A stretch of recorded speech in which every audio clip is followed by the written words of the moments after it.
کہتے جی کہ ایک عورت جو ہے اپنے پہلی ولادت ہو پہلے بچے کی تو کیا ماں باپ کے گھر میں جا کے ولادت کر سکتے؟ یہ ایک رواج ہے، وہ ضروری تو نہیں ہے۔ جس کے ماں باپ نہ ہوں وہ کیا کرے؟ نہیں، وہ کس کے گھر میں جائے؟ تو آج تو کوئی کسی کے گھر میں جاتے نہیں، ہسپتال میں جاتا ہے، لیبر روم میں جا کے اس کی ولادت۔ یہ کوئی مسئلہ نہیں ہے، لوگوں نے رواج بنایا ہوا ہے۔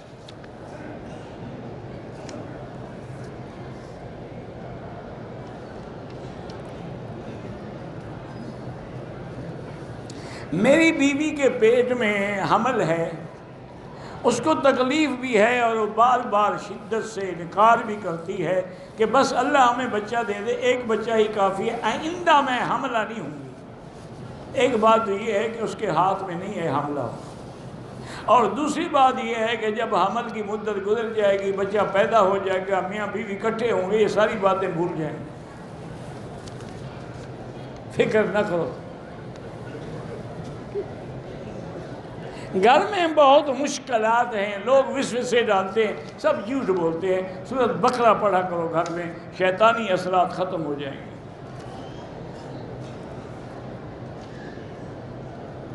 بیٹا اپنے والد کی طرف سے قضا نماز نہیں پڑھ سکتا، البتہ یہ کر سکتا ہے فقہ حنفی کے مطابق کہ جتنی نمازیں ان نے چھوڑی ہیں اس کا فدیہ ادا کر دیں، اور ایک نماز کا فدیہ ہوتا ہے جو صدقہ فطر کے برابر، یعنی یوں سمجھیں کہ 2 سیر گندم، اسی طرح حساب کر کے تقسیم کر دے، 5 نمازیں اور وطر 6 نمازوں کا، یعنی گویا کہ 12 سیر گندم ایک دن کی ہو گئی۔ اب دیکھ لے کہ کتنا قضا، جتنا دے سکتا ہے دے دے، جتنا نہیں ہے اللہ سے معافی مانگے۔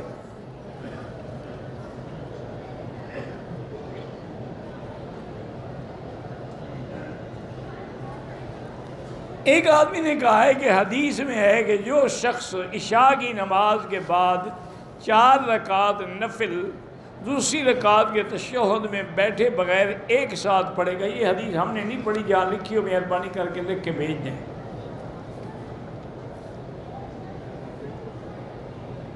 کہتے ہیں کہ شادی کرنا خاندان میں بہتر ہے یا غیر برادری میں؟ یہ معاملے اللہ کے ہاتھ میں، جہاں اللہ چاہیں گے وہی ہو۔ باقی خاندان کی وجہ یہی ہوتی ہے کہ خاندان کی لڑکیاں دیکھی بھالی ہوتی ہیں، بندے کو پتہ ہوتا ہے ان کے کریکٹر کا، ان کے کردار کا، ان کے عمل کا۔ اسی لیے تو انگریزوں نے منع کیا ہے نا کہ آپس میں شادیاں نہ کرو تاکہ بیماریاں پیدا ہوتی ہیں۔ تو جب تک تمہاری یہ تحقیق نہیں آئی تھی اس وقت تک تو لوگ کرتے رہے، کوئی بیماری نہیں ہوئی۔ اور حضور کے حضرت علی رشتہ دار تھے کہ نہیں تھے؟ چاچے کے بیٹے تھے، تو حضور نے بیٹی ان کو نہیں دی۔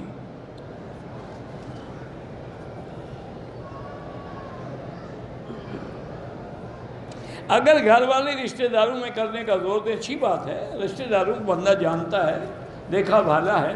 اور آج کل ایک بات یاد رکھو، سعودی عرب میں ماشاءاللہ ایک قانون ہے کہ جب کوئی آدمی شادی کرنا چاہے تو اس لڑکے اور لڑکی دونوں کا میڈیکل ٹیسٹ ہوتا ہے۔ جب تک وہ میڈیکل ٹیسٹ کی رپورٹ نہیں آئے گی قاضی نکاح نہیں پڑے گا۔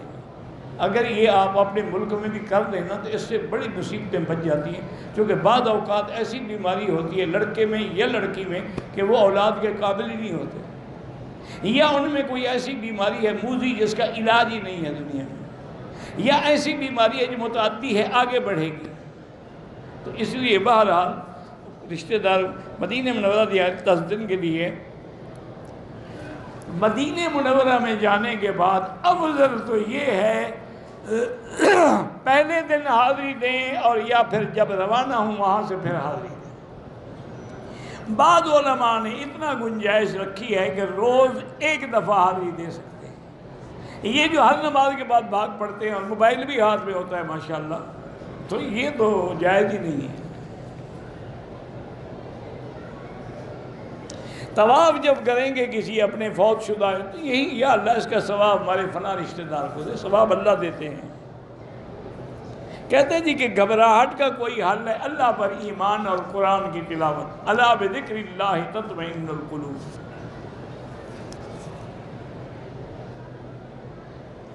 جو کام کرتا ہوں چلتا نہیں، استغفار زیادہ پڑھو۔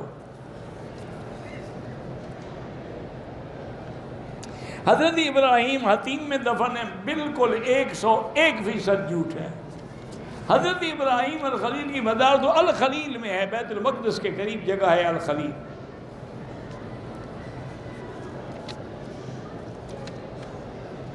اصل مصیبت یہ ہے کہ ہمارے لوگ قبروں کے مارے ہوئے ہیں نا، وہ کعبے میں آ کر بھی قبریں ڈھونڈ رہے ہیں۔ ان کی تسلی نہ کعبے سے ہوئی ہے نہ مدینے سے ہوئی ہے، وہ قبریں ڈھونڈ رہے ہیں کہ جی یہاں حضرت اسماعیل کی قبر ہے، یہاں 70 نبی دفن ہیں، مسجد خیب میں 70 پیغمبر دفن ہیں۔ اگر خدا کے بندے حضرت اسماعیل دفن ہوتے تو اللہ کے نبی اوپر پاؤں رکھ کے چلتے، جبکہ اللہ کے نبی نے منع کیا ہے کہ قبر پر پاؤں نہ رکھو، قبر پر ٹیک لگا کے نہ بیٹھو۔ بعض لوگ گھڑتے ہیں، اگر ہم نے طواف کر لیا، صفا مروہ دوڑ لی، ابھی حلق نہیں کرایا، موقع ملے دوسرا طواف کر سکتے ہیں، کر سکتے۔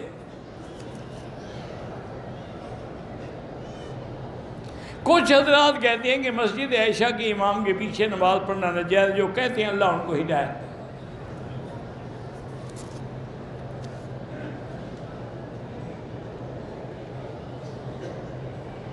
حضرت مولانا شیخ الحدیث حمداللہ جان فوت ہو کے اللہ ان کی مغفرت فرمائے اور اللہ ان کے درجات بلند فرمائے۔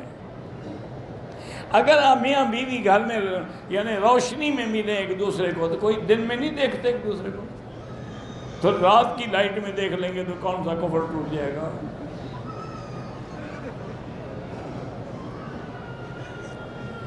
ایسا الٹے دماغ ہو گئے ہیں، بیوی کے لیے اندھیرا کر رہا ہے، دوسروں کی عورتیں دیکھنی ہو تو پھر لائٹ کی ضرورت ہے۔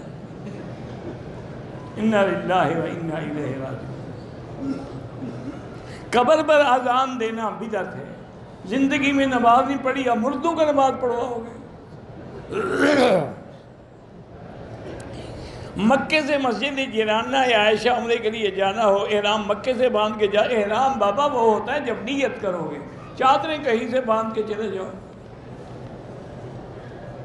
ہم پاکستان سے آئے ہیں عمرے کے لیے، بالکل نماز قصر کریں گے جب تک 15 دن کی کسی ایک جگہ پر قیام کی نیت نہ ہو۔ آپ مسافر ہیں، امام کے پیچھے پوری پڑھیں گے، اکیلے پڑھیں گے تو قصر پڑھیں گے۔ سنت نفل معاف ہے لیکن وتر پڑھنے ہوں گے۔